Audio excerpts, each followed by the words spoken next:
আসসালামু আলাইকুম ওয়া রাহমাতুল্লাহ। প্রিয় দর্শক, আজ আমি আপনাদেরকে জানাবো জান্নাতীদের চিরস্থায়ী এবং সুখের বাসস্থান, জান্নাতের প্রাসাদ কেমন হবে সে সম্পর্কে বিস্তারিত আলোচনা করব। সবাইকে শেষ পর্যন্ত সঙ্গে থাকার জন্য বিশেষভাবে অনুরোধ করছি। বিসমিল্লাহির রহমানির রহিম। দুনিয়ায় ভালো কর্মের প্রতিদান জান্নাত। মুমিন বান্দা সেখানে যেসব নিয়ামত ভোগ করবে তা দুনিয়ার কর্মের ভিত্তিতেই হবে, আর তা হবে চিরস্থায়ী।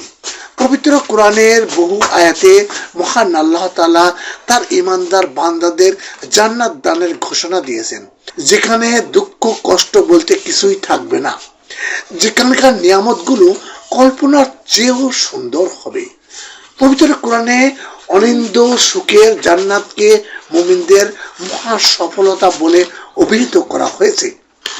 মহান আল্লাহ তাআলা বলেন, আল্লাহ মুমিন পুরুষ ও নারীদের জান্নাতের ওয়াদা দিয়েছেন, যার নিজ দিয়ে প্রবাহিত হবে নহর, তাতে তারা চিরদিন থাকবে, এবং ওয়াদা দিচ্ছেন স্থায়ী জান্নাতের পবিত্র বাসগৃহের। আর আল্লাহর পক্ষ থেকে সন্তুষ্টি সবচেয়ে বড়, এটাই মহা সফলতা। এটি সূরা তওবার 72 নম্বর আয়াতে বলা হয়েছে। জান্নাতের সেই দালানগুলো কিসের তৈরি হবে তা জানতে মুমিনদের হৃদয়ে ব্যাকুল হওয়াটাই স্বাভাবিক। সেই ব্যাকুলতা থেকেই হযরত আনাস রাদিয়াল্লাহু তাআলা আনহু প্রিয় নবী রাসূল পাক সাল্লাল্লাহু আলাইহি ওয়াসাল্লামকে জান্নাতের বাসগৃহ সম্পর্কে জিজ্ঞাসা করেছিলেন। প্রিয় নবী সাল্লাল্লাহু আলাইহি ওয়াসাল্লামও তার প্রশ্নের জবাব দিয়েছেন। জান্নাতের প্রাসাদে ব্যবহৃত ইট, সিমেন্ট, কংকর ইত্যাদির বর্ণনা রয়েছে সেই জবাবে।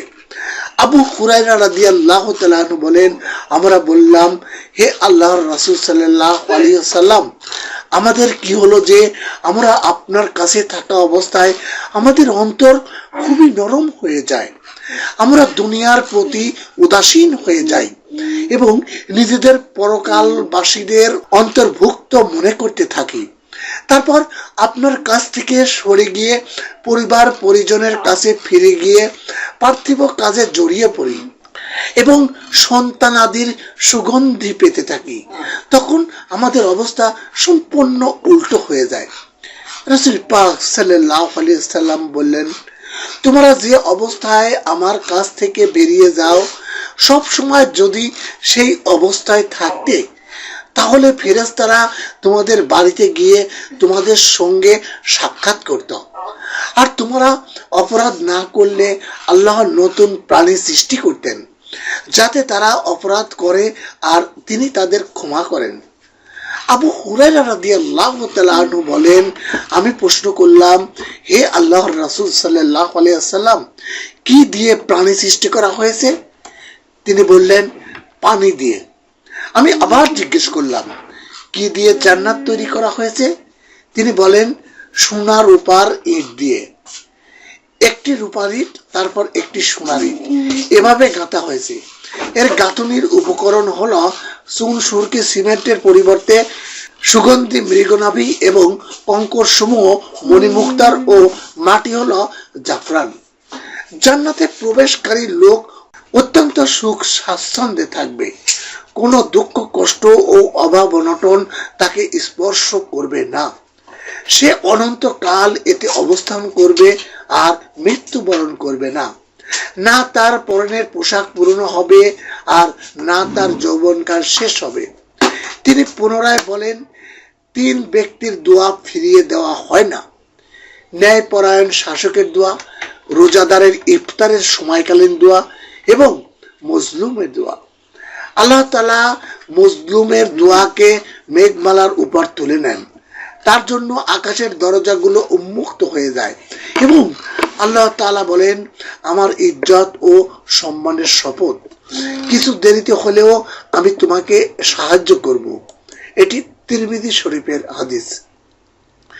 এছাড়া বিভিন্ন হাদিসে জান্নাতীদের মণিমুক্তার তাঁবু দেওয়ার ঘোষণাও এসেছে। আব্দুল্লাহ ইবনু কায়স রাদিয়াল্লাহু তাআলা আনহু থেকে বর্ণিত, রাসূল পাক সাল্লাল্লাহু আলাইহি ওয়াসাল্লাম বলেছেন, জান্নাতে মুমিনদের জন্য ভেতর ফাঁকা মুক্তার তাঁবু হবে। এর প্রস্থ হবে 60 মাইল। এর প্রত্যেক প্রান্তেই পরিবার অর্থাৎ স্ত্রী থাকবে। তারা ঘুরে ঘুরে তাদের সঙ্গে মেলামেশা করবে, অন্যদের দেখতে পাবে না। এটি সহিহ মুসলিম শরীফের হাদিস। মহান আল্লাহ তাআলা মুসলিম উম্মাহকে জান্নাতের সুমহান মর্যাদা লাভের তৌফিক দান করুন, আমিন। প্রিয় দর্শক, যদি আপনি চ্যানেলটিতে নতুন এসে থাকেন এবং এই ধরনের ভিডিও আরো পেতে চান, তাহলে অবশ্যই চ্যানেলটি সাবস্ক্রাইব করবেন এবং ভিডিওটি শেয়ার করে সকল মুসলিম ভাই বোনদের কাছে পৌঁছে দেবেন। সবাই ভালো থাকবেন। আল্লাহ হাফেজ।